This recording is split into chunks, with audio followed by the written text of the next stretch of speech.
Hello everyone, let's do more example of integrals using by parts. So let's compute the integral of 3x times sine of 5x dx.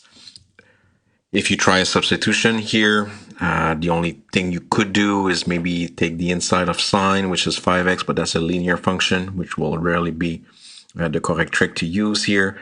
If you could try u equals sine of 5x, but the derivative of sine is cosine. We don't have any cosine. U equal to 3x, that's another linear term. There's really nothing you can do here there's really no substitution here that you can do that will simplify this integral. So here we go. Let's try to use an integration by part.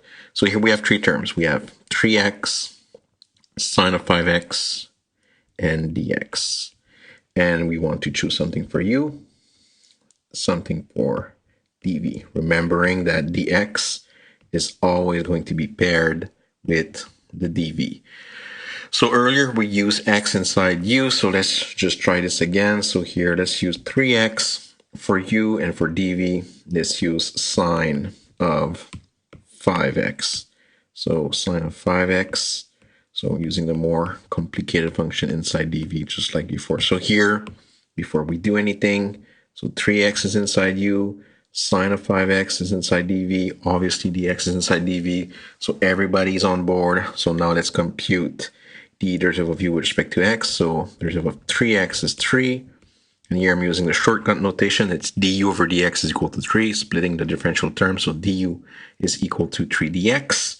And then if you find one primitive for sine of x, so remember the integral of sine is minus cosine. But now we have cos of 5x. I'm using the linear trick here. So I need to divide this whole expression by 5. Again, here I like to use my Hakuna Matata trick. So if I draw these arrows, the derivative of 3x is indeed 3. So I'm going to draw one arrow here. The derivative of 3x is 3. I'm having a hard time. Okay, here we go. Come on, 8. The derivative of 3x is, the derivative of 3x is 3. Oh my god, ça va pas bien. All right, so here we go. And then if you differentiate minus cos of 5x over 5 using a small chain rule here, you can double check that this is going to give you a sine of 5x again. So, okay, I'm having a hard time with my arrows. Come on, here we go. So again, here, just using differentiation. So the derivative of 3x is 3. The derivative of minus cos of 5x over 5 is sine of 5x. So everything is well balanced. Now I apply my formula. So it's u, which is 3x, times v, which is minus cos of 5x over 5, minus the integral of all the stuff that we just freshly computed. And actually, this is like typically a struggle. Like, people remember that the by-part formula is uv first. I don't know, just because you like to drink sunscreen. I don't care. But you always remember the uv part. But it's always minus the integral of what again? Well, the trick is always minus the integral of everything that you computed. So you computed du, you computed v. So this is what's going to go inside this new integral. So minus the integral of minus 1 cos of 5x divided by 5 times du, donc times donc. Oh, le français sort. Okay, donc 3 dx. Here we go. Clean this up a bit. Okay, so just to see, well, before cleaning it, always make sure this new integral, is it simpler? We started with something of degree 1. So that's a polynomial of degree 1 times a sine function. And now what we have is, I mean, there's a lot of coefficients here, but the only thing that is left is a cosine function, so a trig function. So it's basically a basic integral. Okay, so if you clean this a little bit,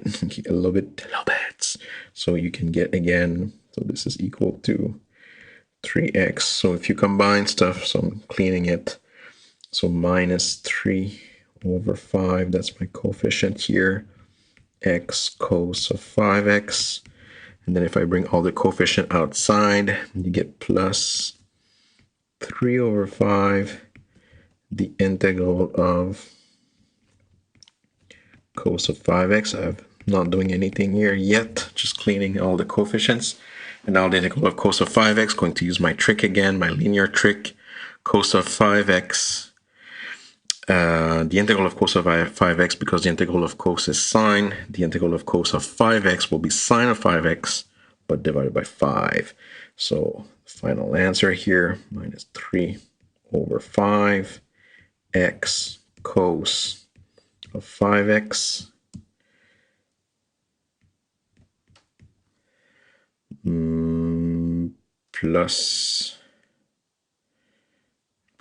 plus 3 over 5 over 5. So I'm going to combine this into one coefficient. So 3 over 25 cos of, not cos, sorry, sine.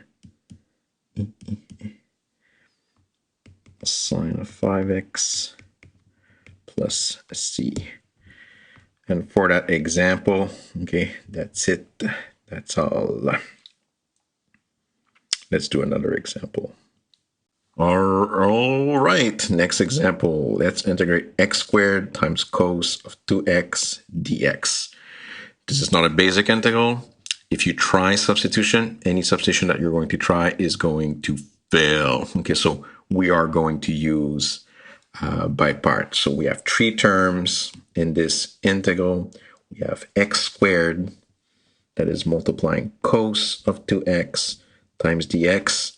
So now I need to set up a u and a dv.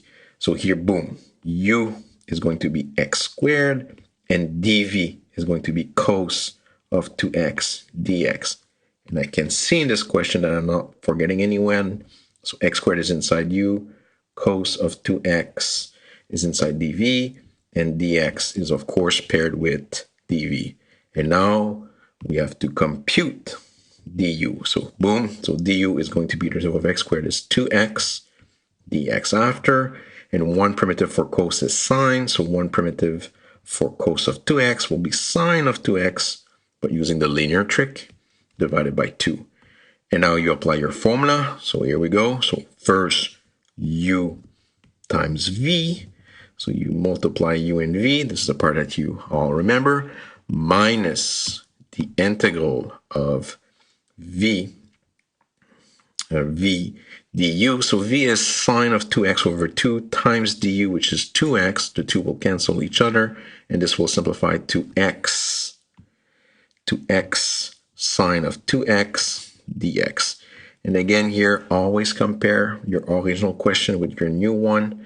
So we started with a polynomial of degree 2. So something of degree 2 times a trig function, a cosine function in this case. And now your new integral is something of degree 1 times a trig function, in this case a sine now. So it's still a tough integral to do, but it's simpler. So it's getting easier. But here again, not a basic integral. Even if you have a black belt in substitution, you're not going to be able to simplify this. So here we go again, no choice, we're stuck. We need to use a by parts. So we need to set up a u and a dv. Again here, I'm going to use the polynomial for, so we have 3 terms, x, sine of 2x, and dx. So I'm going to put x inside u. I'm going to put sine of 2x inside dv. And of course, the dx, as usual, is paired with the dv. So u is x. So then if I compute du and v, poof, so the derivative of x is 1. So du is going to be 1 dx. And then if dv is sine of 2x, one primitive for sine is minus cos. So sine of 2x will be minus cos of 2x divided by 2. So this will give me my v. Now I apply my formula, so be careful with the sign here. So this purple integral will be next to a minus symbol. So you open a brand new fat bracket for this purple stuff. So you go uv. If you simplify, put the minus sign first. So we like to typically write the polynomial, then the trig. So you get minus x cos of 2x over 2. And now it's minus the integral of v du, but there's a minus, so that turns into a plus. Cos of 2x over 2 dx is going to be the new integral to compute.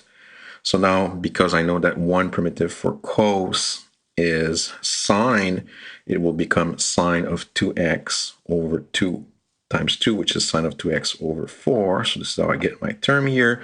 And now if you're careful with the distribution of the minus sign, the second term will be a plus, and the last term now will be a minus. And then you get your final answer, x squared times sine of 2x over 2 plus x cos of 2x over 2 minus sine of 2x over 4 plus c. And again here, I want to re-stress the fact that when you are applying by parts here, you have to be very careful with distributing the signs because there's a minus in the formula. And one thing to notice that is interesting here, this example versus the previous one, in the previous example, we had something of degree 1 times a trig. We applied the formula once to get to the final answer. Here we had something of degree 2 times a trig, and we had a trig, and we had to apply the formula twice to get to the final answer. So this can be summarized with this very nice remark here.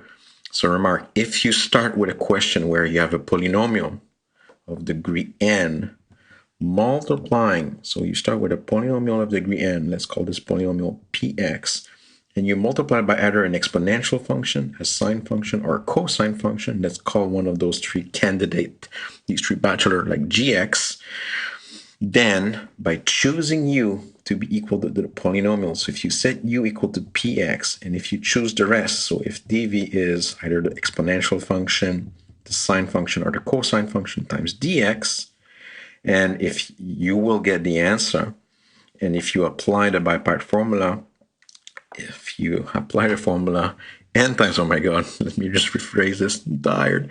So if you choose u to be the polynomial, you choose dv to be the other function with the dx, and if you apply the bipart formula n times, you're going to get to your final answer. So if you have degree 3 times an exponential function, you're expecting to apply the bipart formula 3 times, okay, to get to the final answer. So a very nice remark, polynomial times exponential, or a trig function. So really for that type of format, this is like kind of a template question, polynomial times a creepy exponential sine or cosine, then use a polynomial for u, use the creepy function, exponential sine or cosine function as dv with dx, and then you will get to the final answer by applying the formula n times. So beautiful. Anyways, for those two examples, that's it. That's all. We'll do more example in the next video. Bye-bye.